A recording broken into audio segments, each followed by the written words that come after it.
जय। श्री सद्गुरु महाराज की जय। अखंड मंडलाकारं व्यापतं येन चराचरं तत्पदं दर्शितं येन तस्मै श्री गुरुवे नमः।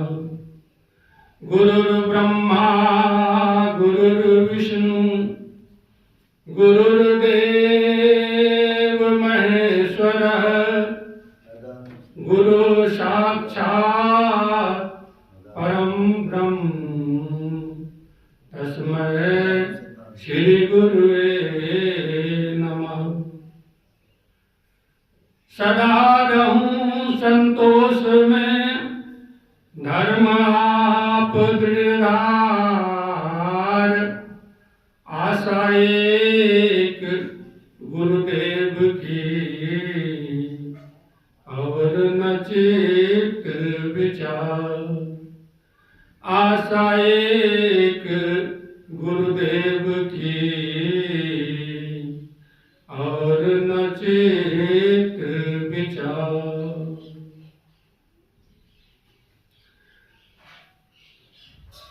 सर्वोच्च सिंहासन पर विराजमान 20वीं शताब्दी के महान संत परमाराध्य संत सद्गुरु महाराज के चरण कमलों में कोटि कोटि प्रणाम। इस व्यक्त रूप में अपने निवास में विराजमान पूज्य स्वामी पूर्णचेतन जी महाराज के चरण कमलों में कोटि कोटि प्रणाम। मंच पर उपस्थित सभी साधु महात्माओं के चरणों में कोटि कोटि प्रणाम। सत्संग में उपस्थित सत्संग प्रेमी महानुभाव माताओं एवं बहनों सबों के चरणों में कोटि कोटि प्रणाम। अभी हम आप लोग सदग्रंथ सत्संग योग से पाठ सुने, जो परमाराध्य गुरुदेव का लिखा हुआ एक सत्संग योग ग्रंथ है। ये सत्संग योग इनके बारे में परमाराध्य गुरुदेव ही कहने की कृपा की थी कि जब मैं शरीर में नहीं रहूंगा तो ये सत्संग योग हमारा प्रतिनिधित्व करेगा। तो ऐसे विलक्षण ग्रंथ हैं। उससे पाठ हुआ कि ईश्वर जो है हम सबों के अंदर ही है, हम इस शरीर के ही अंदर है। उसको खोजने के लिए हमें कहीं बाहर जाने की जरूरत नहीं है, हमें इस शरीर के अंदर ही ढूंढना पड़ेगा। वो कैसे ढूंढेंगे? अभी आया कि बिंदुनाथ महालिंगम विष्णु शक्ति निकेतनम देहम विष्णालिम प्रोक्तम सिद्धिदम सर्वदेहिनाम। यह शरीर जो है, यह शरीर ही ठाकुरबाड़ी है। इसी ठाकुरबाड़ी में हम उस परमात्मा को खोजने का काम करेंगे तो इसी शरीर में ही वो परमात्मा मिलेंगे, बाहर कहीं जाने की जरूरत नहीं है। इसके लिए अभी कबीर साहब ने की वाणी में सुने कि अपने घट दिया ना बारूदे। वहाँ कबीर साहब भी कहे हैं अपने घट इसी शरीर को बता रहे हैं कि अपने घट दिया ना बारूदे। इसी घट शरीर के अंदर, घट के अंदर दिया को जलाने के लिए बता रहे हैं। तो वो दिया कैसे जलेगा?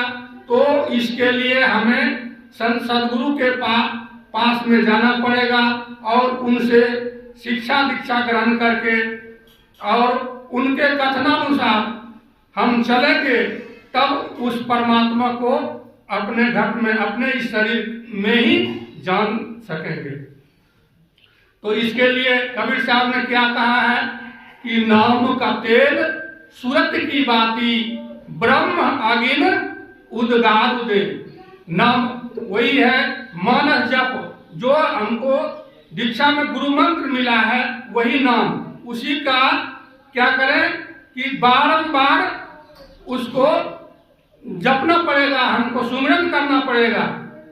सुमिरन करते करते करते करते जब उसको अपने अंदर कुछ जाप का वो प्रभाव पड़ेगा तो अपने अपने अंदर ही फिर मानस दृष्टि करने की क्षमता होगी। मानस दृष्टि करने की क्षमता होगी। जो मानस योग जो है, मानस जप और मानस ध्यान है, उसी को हम तो सुमिरन करते करते सुमिरन ऐसे करें कि कभी हमसे छूटे नहीं।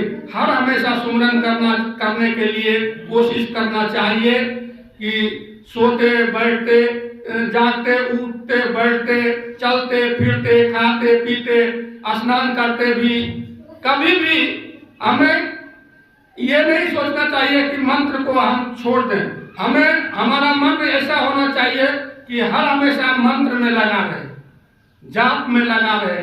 जाप करने से बहुत हमारे अंदर क्षमता बढ़ती है। और जाप करने के लिए इसी पर एक छोटा सा प्रसंग कह के मैं विराम दे दूंगा। तो एक महाराष्ट्र दक्षिण भारत में एक भक्ति में हुई सहजोबाई, तो जानाबाई, तो वो क्या करती थी, वो इतना मंत्र जपती थी, इतना सुमिरन करती थी। वो सुमिरन करते करते वो काम जो करती थी उस काम में उसका मंत्र घुस जाता था। तो वो कर रही थी, वो थी बहुत गरीब परिवार की। वो क्या करती थी, वो गोबर से गोईठा ठोकती थी। उधर उपला बोलते हैं दक्षिण भारत में गोईठे को। उसको वो गोईठा ठोक के और उसको सुखा के फिर वो बाजार में ले जा करके बिक्री करके उसी से जो पैसा उसा होता था उसी से अपना जीवन यापन भरण पोषण करती थी। गरीब थी लेकिन थी भक्ति, अपने गुरु के ऊपर श्रद्धा विश्वास भी था और हर हमेशा सुमिरन जप करती रहती थी।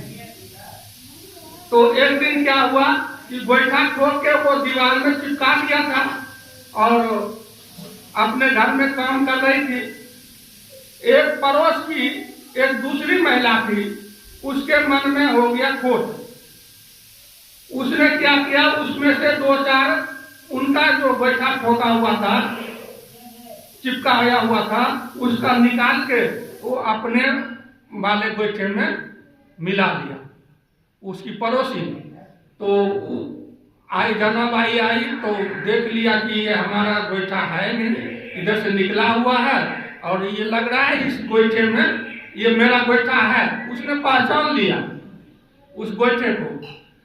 तो उसमें दोनों में जो पड़ोसी थी, दोनों में झगड़ा होने लग गया। बातों बात में ये होने लग गया कि ये हमारा गोईठा, मैं इसी से भरण पोषण करती हूँ बेच बाच के, और आपने मेरा गोईठा आपने मिला लिया। तो वो कहती है कि आपका कोई पहचान है क्या इसमें, जो आप बोलती हैं कि मेरा गोईठा मिला लिया, मैं गोईठा थोड़ी मिलाया हूँ। ऐसे झगड़ रही थी, झगड़ा कर रही थी। इतने में एक महात्मा आए, महात्मा के कबीर साहब भी आए थे। कबीर साहब आए थे और इनकी प्रख्याति प्रसिद्धि पहुंच गई थी कि जनाबाई ऐसे ऐसे भक्तिन है। उनको देखने के लिए कि कैसी कैसी भक्तिन है, उनको देखने के लिए कबीर साहब आए थे। तो कबीर साहब आए तो थोड़ी दूर में किसी से पूछा कि सहजोबाई जनाबाई से हमको मिलना है, तो कहाँ मिलेंगी वो। तो वो बताया कि वो जो दो महिला है, औरत है ना, वो जो झगड़ रही है उसी में एक जनाबाई है। तो उनके कबीर साहब के मन में हुआ कि ये कैसी भक्तिन है बोलते हैं कि लोग भक्त है, सत्संगी है और झगड़ रही है, इसको तो ऐसा नहीं होना चाहिए। फिर वो नजदीक जाके फिर वो देखते हैं और बोलते हैं कि आप क्यों, वो तो जानते नहीं थे कि कौन है, दो में से कौन जाना भाई है। तो वहां जाके पूछे आप दोनों आदमी क्यों झगड़ रही हैं, अच्छा झगड़ क्यों रही। तब एक ने जाना भाई बताई कि देखिए ना, ऐसा ऐसा है कि मैं गोईठा ठोक के अपना जीवन यापन करती हूँ इसको बेच के, और ये मेरा गोईठा जो है ये अपने में मिला लिया है। तो मिला लिया है तो ये बोल रही कि मैंने नहीं मिलाया है। तो उसने बोला कि फिर ये बोला कि कबीर साहब बोला कि आपके गोईठा में कोई पहचान है, आप कैसे बोल सकते हैं कि इसमें ये मेरा गोईठा है। तो उसने बताया कि हाँ मेरा गोईठा में है, पहचान है, कि आप जो मेरा गोईठा जिसको जिसको मैं बताऊंगी कि ये गोईठा को लीजिए, उस गोईठा को आप लेकर के और कान में लगाइए और उस गोईठे से आवाज आएगी, जो जिस गोईठे में आवाज आएगी वो गोईठा मेरा। तो वो उसको देख करके उसको कबीर साहब ने उठा के गोईठे को कान में लगाए। कान में जैसे लगाए तो उस गोईठे से विट्ठल विट्ठल विट्ठल की आवाज आ रही थी। और महाराष्ट्र में उधर विट्ठल को भगवान कृष्ण को विट्ठल भगवान बोलते हैं, विट्ठल के नाम से ही जाने जाते हैं। तो यही विट्ठल विट्ठल का मंत्र जप करते थे। तो वो जप करते करते जो गोईठा ठोकती थी, गोईठा काटती थी, उस गोईठे में मंत्र घुस जाता था। तो इसीलिए वो गोईठे से जितना गोईठा था सबको कान में लगा के देखे, जिस में आवाज आया सब उसको निकाल के दे दी। तो ये होता है जप करने का अपना वो, जैसे हम जप करेंगे तो जिस जप करते करते जो भी काम करेंगे, जैसे माई दाई भोजन बनाती है तो रोटी बनाती है, चावल बनाती है, जपते जपते जो भी काम करेंगे तो उसमें घुस जाता है। अगर वो उस भोजन को जो नहीं भी दीक्षा लिया है तो उस भोजन को जाप करते करते अगर बना के वो उसको खिलाएंगे तो उसके मन में भी श्रद्धा जग जाएगा और वो भी दीक्षा लेने के लिए तैयार हो जाएगा। तो ऐसा है जप की महिमा। तो अब मैं इतना ही कहते अपने वाणी को विराम दे रहा हूँ। बोलिए प्रेम से श्री सद्गुरु महाराज की।